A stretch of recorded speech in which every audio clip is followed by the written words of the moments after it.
Hello once again, and today I've got a problem with this motherboard. Right, let's switch it on.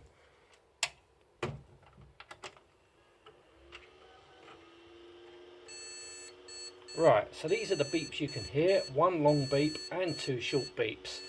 Apparently what the problem is, according to this, one long beep, two short beeps indicates a video error has occurred and the BIOS cannot initialize the video screen to display any additional information. Right, and this is an ASUS motherboard, and apparently I went to their site and they're saying it could be a memory problem. I've checked the memory, there's nothing wrong with the memory.